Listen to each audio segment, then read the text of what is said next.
Vamos a orar. Padre Celestial, te pido ahora que en este momento en que compartimos juntos tu palabra, tú nos guíes, Señor, que tu Espíritu nos hable por medio de tu verdad. Y te lo pido en el nombre de Cristo Jesús. Amén. Yo no sé cuál será tu lucha. Puede ser que luches con decir malas palabras.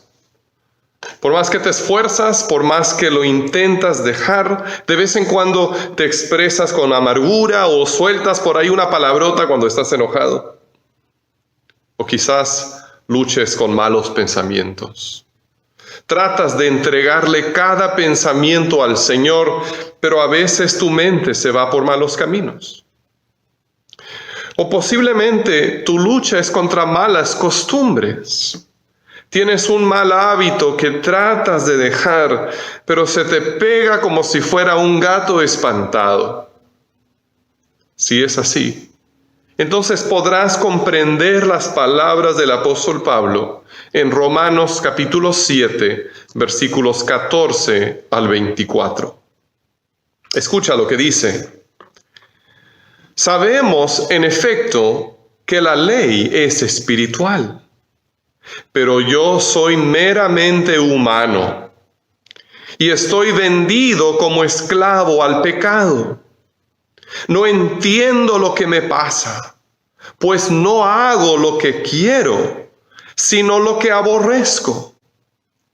Ahora bien, si hago lo que no quiero, estoy de acuerdo en que la ley es buena.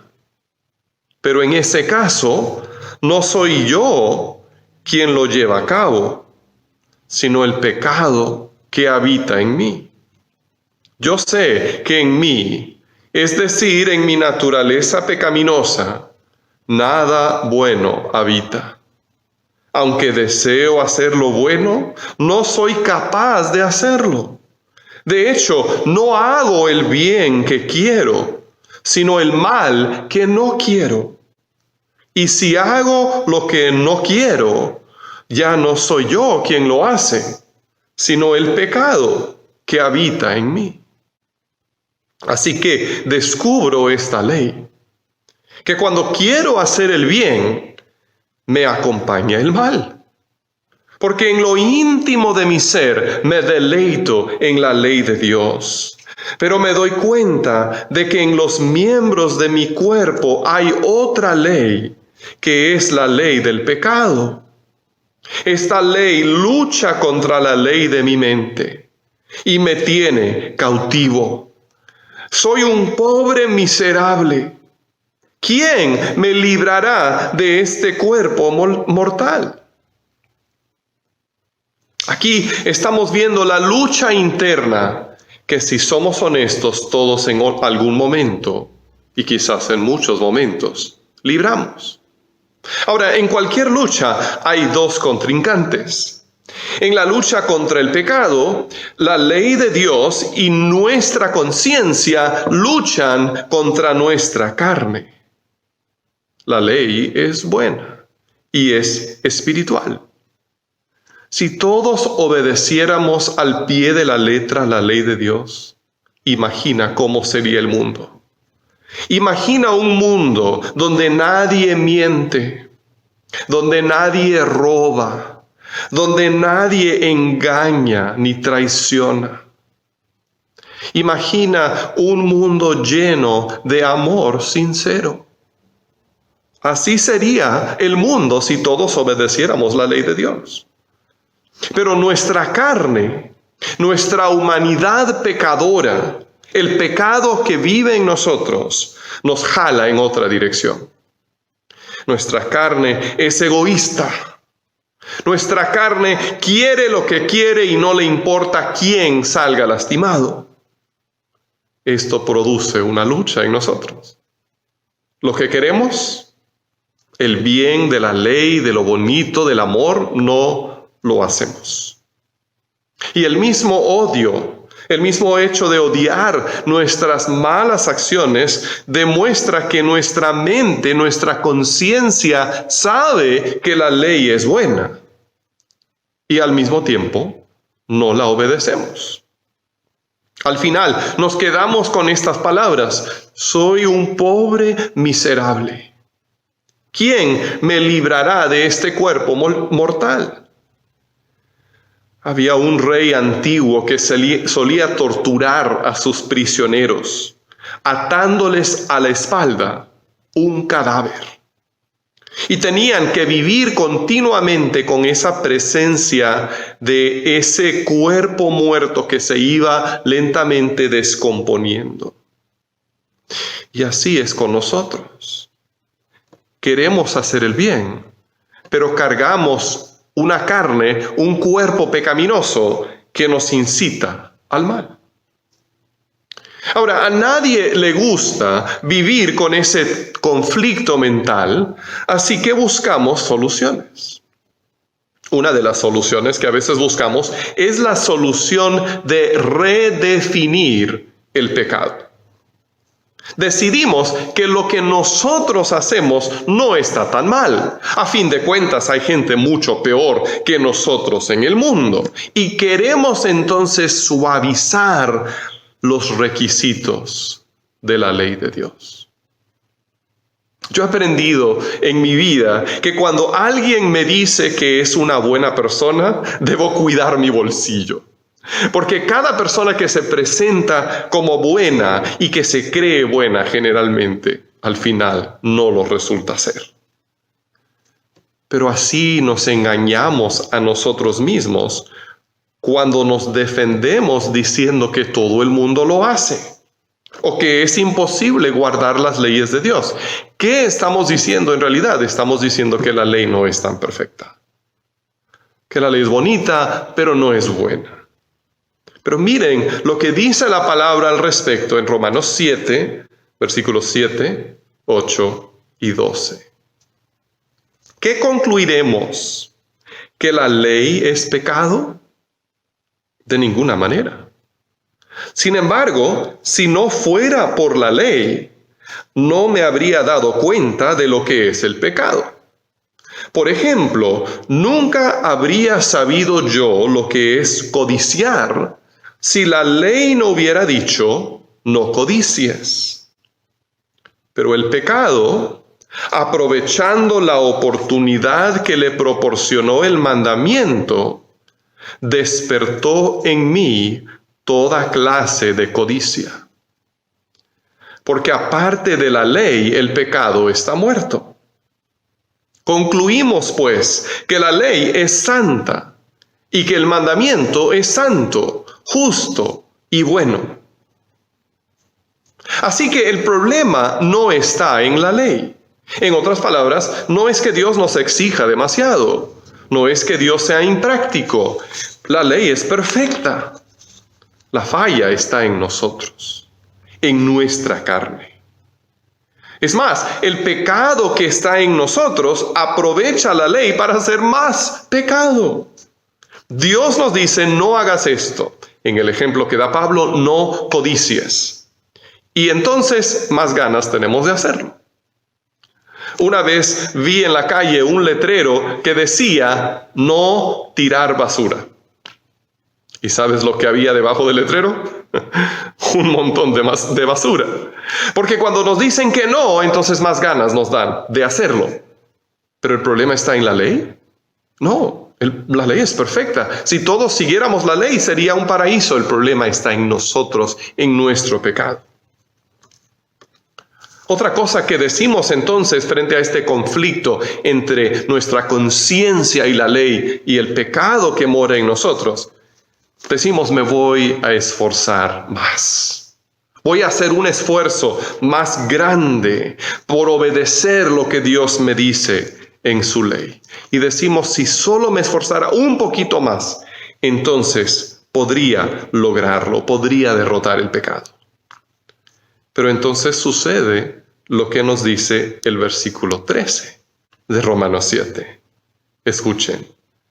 Pero entonces, ¿lo que es bueno se convirtió en muerte para mí? De ninguna manera.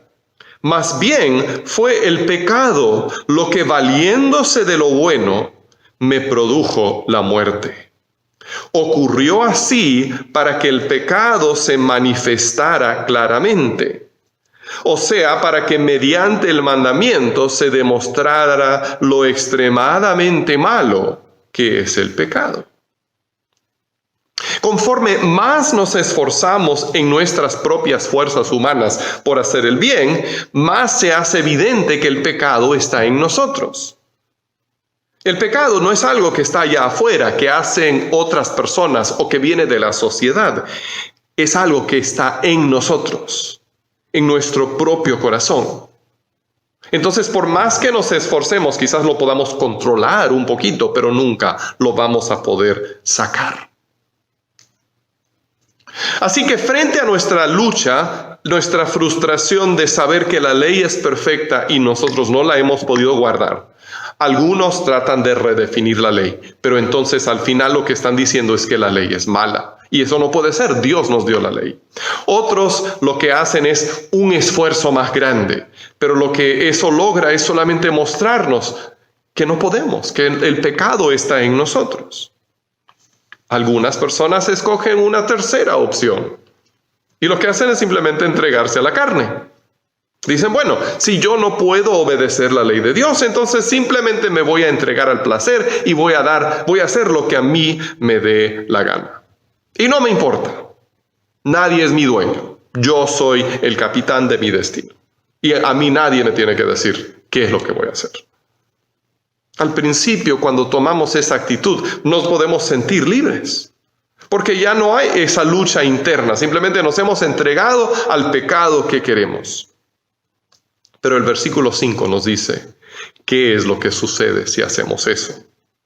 Dice, porque cuando nuestra naturaleza pecaminosa aún nos dominaba, las malas pasiones que la ley nos despertaba actuaban en los miembros de nuestro cuerpo y dábamos fruto para muerte. ¿Te das cuenta? Si simplemente nos entregamos a las pasiones, a los deseos de nuestro cuerpo, de tener riquezas, de tener placer, de controlar a otras personas y hacer lo que nosotros deseamos, eso nos va a llevar a la muerte. La persona que se entrega al pecado lo puede disfrutar por un tiempo, pero su final siempre será la muerte. El pecado siempre lleva a la muerte de las amistades. Lleva a la muerte de enfermedades, lleva a la muerte de problemas legales y al final, si no nos arrepentimos, nos lleva a la muerte eterna en el infierno. ¿Qué solución entonces habrá para nuestra lucha? Hay una solución y la encontramos en el verso 25. Después de preguntar, ¿quién me librará de este cuerpo mortal? El apóstol Pablo nos da la respuesta. La única solución a nuestro problema de pecado está en Jesucristo. Debes entender esto, solo Jesús puede librarte de la lucha contra el pecado. No hay otra solución. En Jesús tenemos todo lo que necesitamos. Primeramente, Jesús nos da el perdón del pecado. Me gusta cómo la Nueva Traducción Viviente expresa Romanos 3:22. Dios nos hace justos a sus ojos cuando ponemos nuestra fe en Jesucristo. Y eso es verdad para todo el que cree, sea quien fuere. Cuando nosotros tenemos un encuentro con Jesús por medio de la fe, llegamos a ser perdonados. Ante los ojos de Dios es como si nunca hubiéramos pecado. Somos justos ante sus ojos. Puede ser que sigas luchando con el pecado en tu vida, pero ya estás perdonado. Si estás en Cristo, ya eres hijo de Dios. Jesús ofrece su sangre derramada en la cruz como el pago suficiente por la culpa de todo tu pecado. Solo tienes que arrepentirte y entregarte a Él. Jesús también nos libera de la pena del pecado. Romanos 5:1 dice así: En consecuencia, ya que hemos sido justificados mediante la fe, tenemos paz con Dios por medio de nuestro Señor Jesucristo. Si tú estás en Cristo, ya no eres enemigo de Dios. Ya no estás bajo su castigo. Ya no estás bajo maldición. Puedes hablar confiadamente con Él, saber que te escucha y vivir bajo su bendición. En tercer lugar, Jesús nos libera del poder del pecado. Romanos 8:1 nos dice así: por lo tanto, ya no hay ninguna condenación para los que están unidos a Cristo Jesús. Lo que eso significa es que ya no estamos condenados a vivir bajo el poder del pecado. Puedes tener victoria sobre el pecado, pero solamente viene por medio de tu relación con Jesucristo. Conforme más te acercas a Jesús, más te alejarás del pecado. Tendrás victoria en la medida en que obedeces, amas, sigues a Jesús. Y eso es cuestión de todos los días. De hablar con Él, de leer su palabra, de confiar en Él, de entregarle tus preocupaciones, de buscar su dirección. Conforme más hagas eso, menos vivirás en pecado. Un niño vivía atemorizado por un matón que siempre le daba golpizas. El matón solía esperarlo en la salida de la escuela para golpearlo y quitarle cualquier moneda o cualquier dulce que podría traer. Un día, ese niño decidió quedarse en la escuela hasta que se fuera el matón. Se quedó un buen rato mirando por la ventana, esperando a que se fuera, pero el matón no se iba. De repente, vio que una figura conocida se acercaba a la escuela. Era su papá. Había venido a recoger a su hijo. Alegre, el niño corrió hacia la entrada de la escuela y salió tomado de la mano de su papá. Cuando pasó junto a donde estaba el matón, hasta le sacó la lengua. Ya no le tenía miedo. Y así es con Jesús. Cuando tú caminas con Jesús, ya no tienes que temer el pecado. Conforme más cerca estás de Jesús, más seguro puedes estar. Entrégate a Él. Confía en Él. Obedécele a Él. Jesús puede ayudarte a aprender a caminar en victoria. Es un proceso, pero camina con Él y recuerda todo lo que Él te da. Oremos. Señor, gracias te damos, porque frente a la lucha que tenemos dentro de nosotros, entre nuestra conciencia que ama tu ley y nuestra carne egoísta, Señor, tú nos das la solución y es Jesús. Ayúdanos, Señor, a conocerlo cada día mejor. Te lo pedimos en su nombre. Amén.